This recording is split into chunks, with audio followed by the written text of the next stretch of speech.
High, কেমন আছো তোমরা সবাই? আশা করছি খুব ভালো আছো। আমিও খুব ভালো আছি, তাই চলে এসেছি আজকে আবার একটা নতুন ভিডিও নিয়ে। আজকে আমি বানাবো মাটির থালা, বাটি এবং গ্লাস, এবং সেটি রং করে ডিজাইন করেও দেখাবো। তাই সম্পূর্ণ প্রসেস দেখতে হলে পুরো ভিডিওটা দেখতে থাকো, স্কিপ না করে। দেখো, থালা বানানোর জন্য প্রথমেই আমি কিছুটা মাটি নিয়ে নিয়েছিলাম, সেটা আমি বেলনার সাহায্যে বেলে নিয়েছি। এরপরে একটা থালা বসিয়ে থালার মাপে আমি রাউন্ড শেপ করে কেটে নিয়েছি। তারপর আমি জল দিয়ে ভালো করে মসৃণ করে নিয়েছি এবং মাটির রিং তৈরি করে চারধারে ভালোভাবে অ্যাটাচ করে দিয়েছি। আর দেখো, এভাবে কিন্তু আঙুলের সাহায্যে চাপ দিয়ে দিয়ে পুরোটাই করতে হবে। আমি ভেতরের দিকটা দেখালাম, বাইরের দিকটাও কিন্তু একইভাবেই করতে হবে। এরপর পুরো থালাটিকে খুব ভালোভাবে জল দিয়ে মসৃণ করে নেব এবং ধারগুলো আমি একটু আঁকাবাঁকা ডিজাইন করে নেব, ঢেউ খেলানো। আমি কিন্তু বহুদিন আগে একটা থালা বানিয়ে দেখিয়েছিলাম, তো তোমরা যারা যারা দেখোনি তাদের জন্য কিন্তু এবার বানিয়ে দেখাচ্ছি। আর সেবার কিন্তু শুধুমাত্র থালা বানিয়েছিলাম, আর এবার বানাচ্ছি থালা, বাটি এবং গ্লাস, এবং সাথে আমি রং করেও দেখাবো। আর দেখো, বাটি বানানোর জন্য কিন্তু আমি মাটিটা গ্লাসের সাহায্যে গোলাকার করে কেটে নিয়েছিলাম। তার উপরে আমি ছোট্ট ছোট্ট মাটির রিং তৈরি করেছি, সেগুলি একের পর এক ভালোভাবে অ্যাটাচ করে দেব। এরপর রিংগুলি ভালোভাবে অ্যাটাচ করার পর ধারগুলো আমি ভালোভাবে মসৃণ করে নেব। এরপর আমি বাটিটিরও একটু ডিজাইন করে নেব, ঢেউ খেলানোর মতন। আর দেখো, এটা কিন্তু গোলাকার হয়নি ঠিকঠাক, আমি একটু অন্যরকমই বানিয়েছি। তো দেখো তোমরা শেষ পর্যন্ত।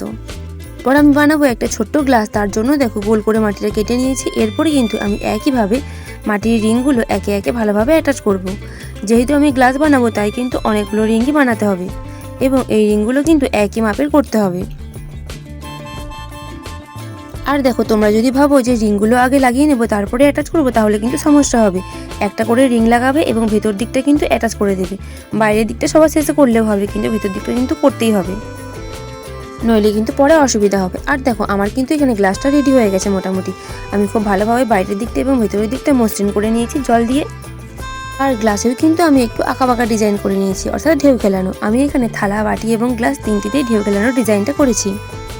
দেখো, আমার কিন্তু মাটির থালা, বাটি, গ্লাস রেডি হয়ে গেছে। এরপর এটি আমি শুকিয়েও নিয়েছি। আমি এটি শুকানোর জন্য একদিন রেখেছিলাম। এরপর আমি থালা, বাটি এবং গ্লাসে ভালোভাবে প্রাইমার কালারটি করে নেব। আর হ্যাঁ, তোমাদেরকে বলে রাখি, তোমরা কিন্তু মাটির থালা বানিয়ে খুব কড়া রোদে রাখবে না, হালকা রোদে রাখবে। কড়া রোদে রাখলে কিন্তু মাটির থালাটা ভেঙে যেতে পারে। এর আগে কিন্তু আমার কয়েকটা থালাই ভেঙে গিয়েছিল, কিন্তু এবারের থালাটা আমার কিচ্ছু হয়নি, একদম ঠিকঠাকই আছে। আর দেখো, থালাটা আমার প্রাইমার করা হয়ে গেছে। এরপর আমি বাটিটাও করে নিয়েছি। এরপর আমি গ্লাসটিও করে নেব। তারপরে আমি এগুলিতে রং করব অন্য কালার। এরপর দেখো, মাটির থালা, বাটি ও গ্লাসে আমি লাল রংটা করে নেব। যেহেতু লাল রংটাই কিন্তু খুব একটা বেশি ভালো লাগে। একইভাবে আমি বাটিটিতে এবং গ্লাসটিতেও রংটি করে নেব।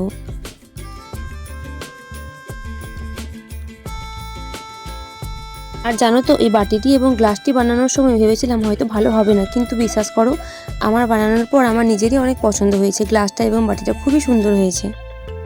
দেখো, আমার কিন্তু এগুলিতে রং করা হয়ে গেছে। ভাবলাম অনেকটা ফাঁকা ফাঁকা লাগছে, তাহলে এর মধ্যে কিছু একটা কলকা ডিজাইন করা যাক। আর হ্যাঁ, আমি কিন্তু আগেই বলে দিচ্ছি, আমি কিন্তু কলকা ডিজাইন খুব একটা ভালো পারি না। এই প্রথমবার চেষ্টা করছি, তাই খুব একটা ভালো হবে কিনা আমি বলতে পারছি না।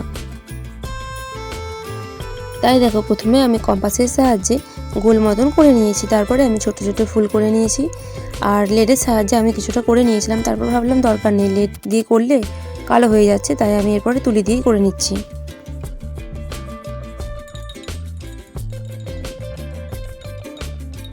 এরপর দেখো, মাঝে আমি একটু ডিজাইন করেছি। তারপরে আমি চারধারে ফুলের মতন গোল গোল করে নিয়েছি।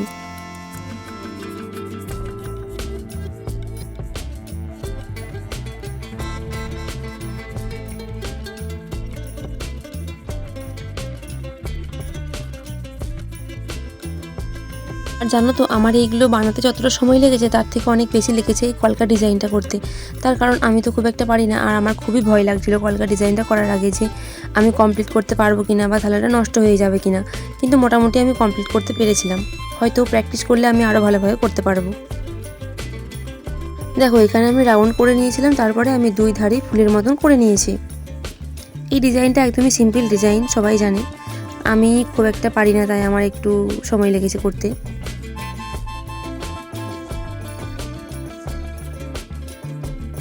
তো ভিডিওটা তোমরা শেষ অবধি দেখো, এবং শেষে দেখে তোমরা আমাকে কমেন্টে অবশ্যই জানিও যে আমার এই কলকা ডিজাইনটি কেমন হয়েছে। দেখো অনেক কষ্টে কিন্তু আমি থালাটার ডিজাইনটা কমপ্লিট করেছি। এরপর বাটিটা করব। বাটিতে কিন্তু আমি সেরকম খুব একটা ডিজাইন করিনি, আমি ছোট ছোট ফুল করে নিয়েছি। ছোট বলা ভুল হবে, অনেকটা বড়ই হয়েছে ফুলগুলো। তো এরকম আমি কয়েকটা ফুল করে নিয়েছি। এখানে আমি কয়েকটা গোটা ফুল করেছি এবং কয়েকটা অর্ধেক ফুলও করেছি। এরপরে আমি ধারগুলো ফুটকি ফুটকি দিয়ে নিয়েছি এবং গ্লাসটিতেও এরপর আমি ফুল করে নেব একইভাবে।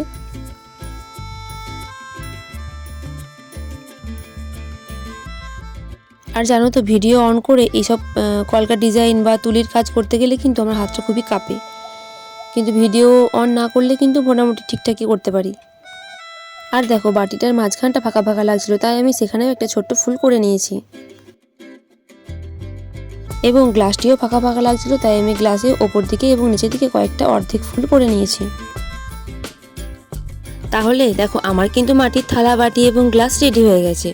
তাহলে এই থালাটি, বাটিটি এবং গ্লাসটি তোমাদের কেমন লাগলো কমেন্টে কিন্তু অবশ্যই জানিও। ভালো লাগলে একটা লাইক করে দিও এবং কমেন্ট করে জানিও। এই ধরনের ভিডিও দেখতে চাইলে চ্যানেলটি সাবস্ক্রাইব করে পাশে থেকো। এরপর আমি কী বানাবো সেটি কিন্তু কমেন্টে জানাতে পারো এবং সাথে তোমাদের নামগুলিও। আজ তবে আসি, আবার দেখা হবে পরের ভিডিওতে। টাটা।